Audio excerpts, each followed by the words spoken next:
Hi everyone, and welcome back to my YouTube channel. I've been away for a while. Had quite a few setbacks happened since I've started the channel, uh, multiple facets. But here we are again, and to get back into a few interesting things, more science-based, and what has worked for me in terms of detox and things that can support with fasting, intermittent fasting, and basically what I do before I go and train on an empty stomach, of course, and things that you can do that is still not quite on an empty stomach, but you're still in a burning state, right? By choice, not by default. So I'll first get into the fact that you can take your vitamins, such as I have here calcium with magnesium, um, vitamin B complex, so all the vitamin Bs, and zinc, magnesium, and what else is it? This one, and more vitamin B6. Now, I also take things like fish oil, or cod liver oil, your omega-3s and stuff like that. I try and take those with a meal because it is a form of oil. So, especially if you've been doing things like keto diet and stuff like that, you'll instantly just start, using that as a fuel. So, it's not bad. I mean, you can still do it, but you're not going to get all the benefits that you get from fasting, which at the moment I'm actually doing it for a antibacterial, uh, anti-inflammatory sort of thing. I've had a tooth problem, and it is what it is. I mean, even if I were to go to a professional to get it sorted right now, they would still recommend, to get rid, you have to get rid of the bacteria and the infection in your body. Now, fasting just in and of itself, even if you were just to sit around and wait, that helps. Then with these, what I do is I'm not going to do the whole thing now because it does take a little while. But I go ahead and I peel the coating off it because, and not to give any grief to the companies that make these. They're actually good, but they have to encase them in something to preserve them, right? Because they have to be sitting there on the shelf. Now, the stuff that the casing's made out of, God knows what's in it, right? It does break down in your body, but it's just another little extra thing to break down, and it might linger around for ages. So you're getting the benefits from what's inside the pill, but the casing can be bad for you. So, I consider it like a wrapper. So it's just how you go and get yourself, a chocolate bar or something. It'll have a wrapper. Now this is the wrapper over here. That's how I consider it. So I go and strip it off like that, and then I have it. Now that's one thing. Another thing I was going to get into is my little elixir here, or whatever you want to call it, just a drink basically. And I've used probably up to there. I've put in apple cider vinegar, organic. So about maybe one tablespoon, just over a tablespoon. This is like a 250 or 300 ml bottle. Then I've put in half of a teaspoon of ginger, quarter teaspoon of cayenne pepper.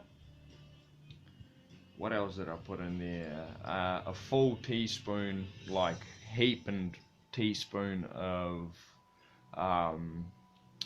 pink Himalayan salt and a teaspoon of cream of tartar, which is your potassium, and then top it off with filtered water. Mix it up, and it tastes super nice. Like I actually, but then again, like I like to have this as I'm training. Like it actually gives you energy.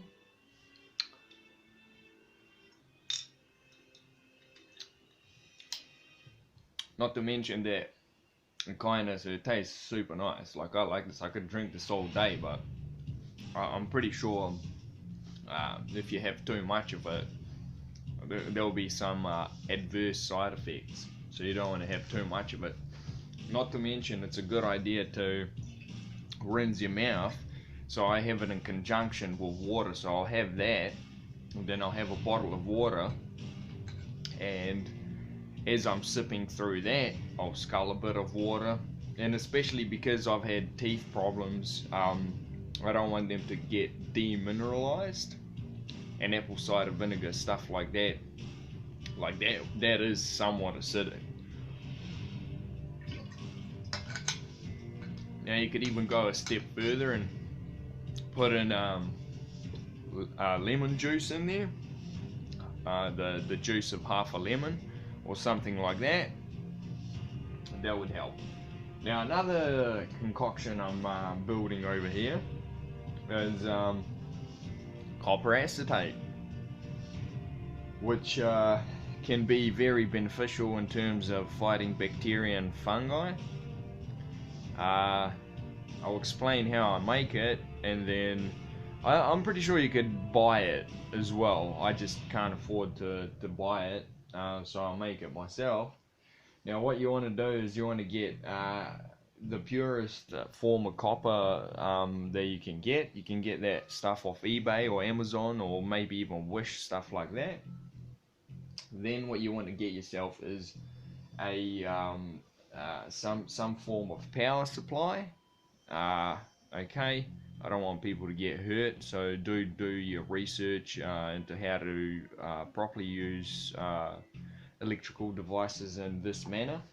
You are actually putting two live, like a positive and a negative, inside of a liquid. So if you don't know what you're doing, like I don't know, like do not do this. Well, I'm just gonna explain a bad scenario here. If you go and stick two wires directly into your power socket in the wall, and then stick it in some sort of liquid or something, you're gonna blow stuff up and harm yourself. So it's definitely there's definitely not the case. I've actually got the power supply that I'm using is right behind this shelf here, so you can't see it. But I assure you, so it's a 12 volt. A 12 volt power supply at 2.4 amps, I think. You can actually do it even with batteries. Okay, the 6 volt or 9 volt batteries, the the square ones, they usually go into things like flashlights that are more powerful and stuff like that. You can maybe even hook two of them up in series or parallel. Try and see how it goes. Now, obviously, the more pure your copper is, the better your concoction is going to be. And it ends up being copper acetate. So acetate, as some people know, is actually vinegar. It's a form of acid. I'm actually using white vinegar here, which is just more pure, more, it's not like the apple cider vinegar that I use for my other drink. I use it for like just a purely health benefit. That's why I do that. This I use it for like more like a powerful medicine type of deal, because even the vinegar itself even the apple cider vinegar is actually antibacterial, antifungal sort of thing. I mean, even back in the day, I know people used to use as a remedy if you had a rash or stuff like that. I think even I've read it on Wikipedia, if you know, one way to test themselves if they had STDs and things of this nature, they would pour vinegar over the area, the genitals or whatever, and if it started turning white, it'd definitely be an indication that you know, they're contaminated. So I've filled in this jar with it's actually just a glass with that white white vinegar. So it's just your standard white vinegar that you get from the store, and then I've connected two copper wires, both to positive and negative, secured them on there, and then switched it on. And as you might be able to notice, one of the electrodes, because that's what they're called. The process is called electrolysis. So if you want to go into further detail into that, you know, I'm more than happy for you to do that from a safety standpoint and things of this nature. Knowledge is king. And as you sit there and watch it, it'll turn from clear. First it looks just like a plain glass of water. It will start turning to a bluish shade. And one thing that I've noticed, if you actually use less amps, and so I think if you go down to about 5 volt or something like that, and under half an amp, so like 500 milliamps or something like that, almost doesn't work, or you'll have to stay there, or you'll have to let it do its thing for like maybe 2-3 days. I don't know, I'm not that patient, but I think it ends up being like better quality, because the particles are finer. But if you actually step it up even more from where I'm at to, like, I don't know, like a 24 volt or something, I wouldn't recommend going above, like, I don't know, maybe 16 or 18 volt. But yeah, even like that, and amps, like, you know, the more you put into it, the more electricity you put into it, the bigger the bubbles that form there. And then there's dust that collects down at the bottom, so like just particles of copper basically. And what you actually want, you want the whole thing to just be like one sort of thing, like one liquid. You don't want it to be, you know, like the whole thing clear and then you just have a whole bunch of copper bits at the bottom, because yeah, you know, you want it all dissipated nicely in there, dissolved in there. And so what I do is I leave the stuff at the bottom once I'm happy with the way it is.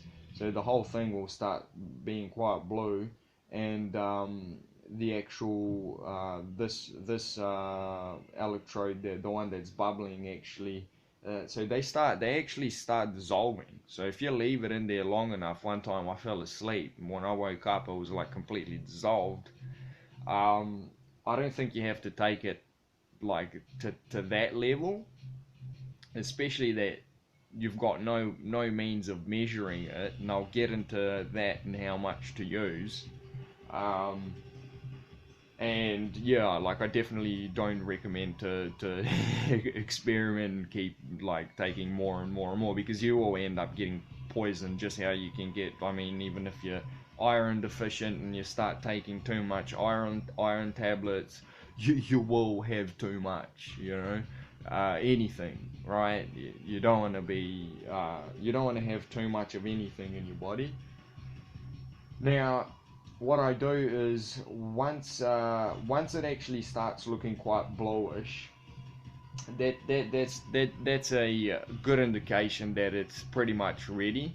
depending how strong you want to make it, and now I'll get into how to use it, because depending how strong it is, then it depends how much you're going to use. So if it's super super blue, you've left it how I left my last batch that I've said, when the wire is actually completely dissipated.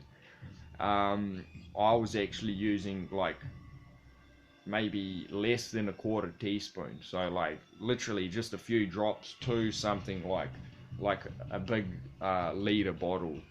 Okay, so something like 3 to 5 drops on a big bottle.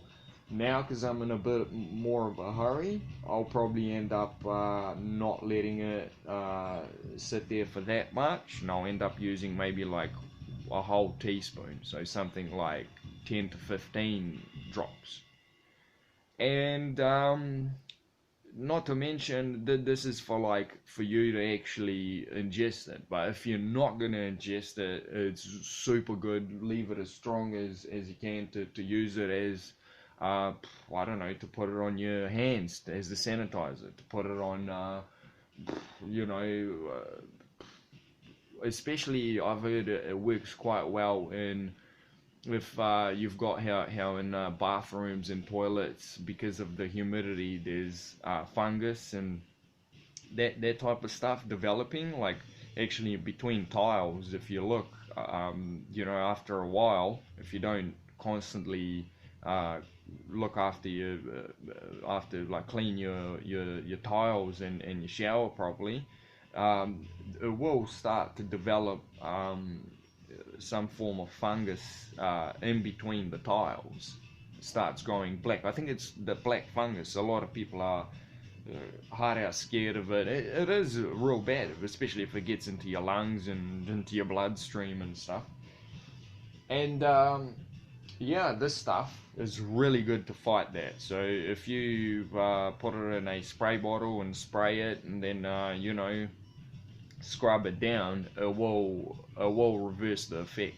Okay, is where, you know, if you just use plain soap and stuff like that, yeah. So that this is another way to you know, and especially if you don't want to use a whole bunch of chemicals, you know, like stuff off the shelf that might have a million dozen, I don't know, like heaps of chemicals in there.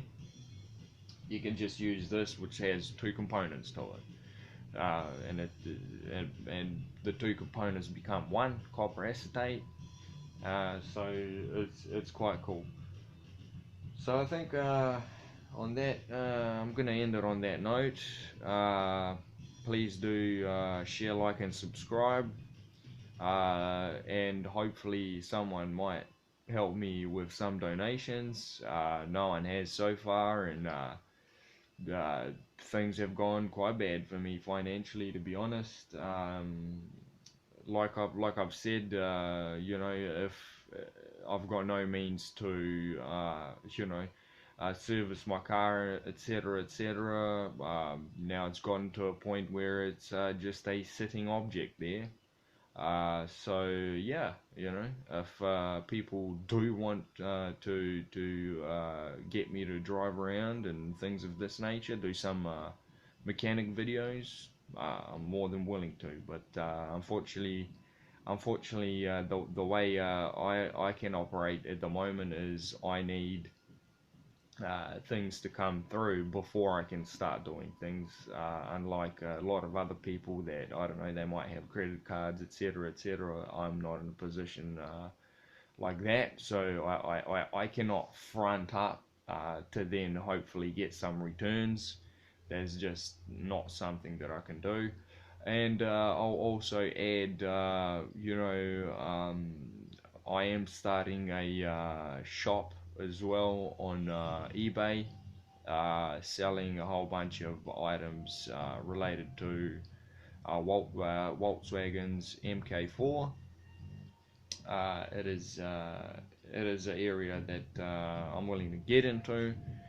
I believe those cars were, and just not just the Volkswagen Golfs, and just those type, that platform of cars, but just cars from that era in general. I think that was the end of the great era of auto making, and cars that you could still service quite easily, and most of the parts were made to last, and not to mention important parts like the blocks and the cylinder head and stuff like that. I mean, you could almost quote unquote blow your engine up and then still rebuild it. These days, not so much so, I don't think. Not to mention, I don't know what's up with all these manifolds being made out of, the intake manifolds being made out of plastic. And I mean, even from a recycling standpoint, aluminum is recyclable, and it's actually more environmentally bad to produce plastic and to and also that plastic part will break down quicker, right? So the plastic will end up getting cracked and worn away quicker than what the aluminum does. Not to mention the aluminum, even if it's put under high stress, high heat, like turbo applications and stuff, it will start to develop, like, because it expands, it starts creating some sort of like folds sort of thing. How you get, I know I've got them on my shoulder, like just when your skin, when your muscles and stuff grow so much that your skin's actually splitting sort of thing. That's what the surface of the aluminum does as well. So then all you do is you take that part off and you polish it, and back it is again. With plastic, not so much, especially the fact that it becomes more brittle over time. So that's my take on things from that perspective, and it just sucks how the consumer, us, have no say in it, and even a lot of the engineers and stuff like that, they know what they're doing, but just for the fact that the CEOs or whatever, the project managers, that they're not engineers, they're just strictly business, just ruin it for everybody. And then they end up, they'll make a whole bunch of money at the start, but then, when people realize what's going on and are not happy, they probably just break even, with repairs that they have to do. And there's a lot of, I worked as a mechanic, and there were a lot of jobs that were just straight factory repairs. So they had design flaws from factory, and then every single customer, every single car had to be brought back to a shop and had certain parts replaced, even though they might have not gone bad. But for the fact that they realized that there's a high potential there for them to go bad, and they just didn't do the right thing from the beginning to begin with. So that's another take on things. Anyways, stay healthy and happy, and do watch my channel, because I will be putting more content out there. And I'd love for people to actually stop being so not engaging, and actually do engage on the platform here. And I'd love to hear some thoughts, or just to get some comments. I won't be prejudiced, but good, bad, ugly comments, whatever, doesn't matter. It will be something to be said, I'm sure. Thank you very much.